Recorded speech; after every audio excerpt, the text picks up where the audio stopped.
Given the points P and Q, what are the coordinates of the point on the directed line segment PQ that partitions PQ into a ratio of 3:2? Alright, so we're given this line segment and we want to find a point that cuts it into a ratio of 3:2.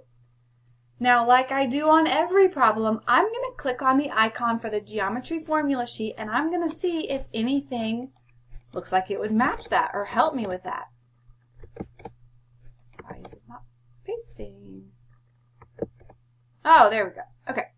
So this is what I found directly on the formula sheet that you will have available on the EOC.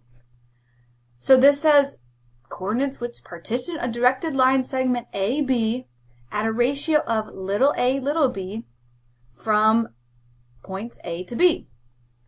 Okay, so that might not be super clear, but here's the deal. We know the ratio needs to be labeled little a, little b. So if my ratio is 3:2, I could rewrite that as 3:2, which means that 3 is my little a and 2 is my little b. All right, then it also says that the first ordered pair has to be x1, y1, and the second one has to be x2, y2. So I'm going to go up here and I'm going to label it x1, y1, x2, y2. And then I always use the first formula. I guess it doesn't really matter. You could use either, but I'm going to plug it into this first formula. So I'm just going to do the x value first. Notice your answer is going to be an ordered pair. This chunk will give you the x value and this chunk will give you the y value. So I'm going to start with the x value and I'm going to substitute in what it says. So it says b times x1. So 2 times 2.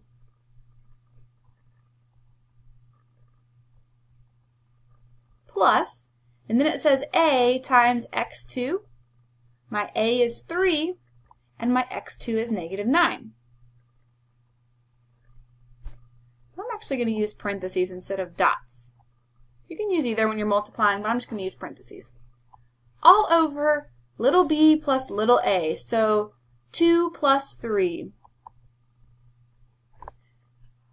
All right, so I'm going to go ahead and multiply that out first. I don't know why I put that parentheses there. So I'm going to do 2 times 2 plus 3 times -9.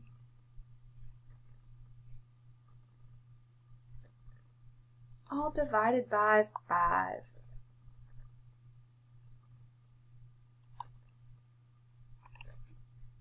And my calculator told me that that was -23/5.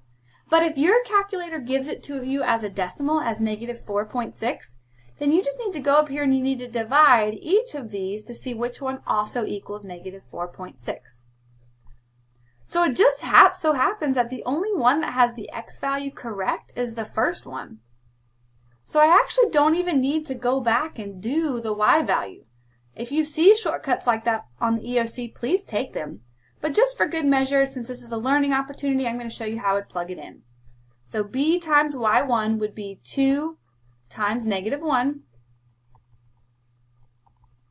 A times y2 would be 3 times -6. All over b plus a, which would be 2 plus 3. And then you can multiply that out as well, and it would tell you it is -4. So your answer is A.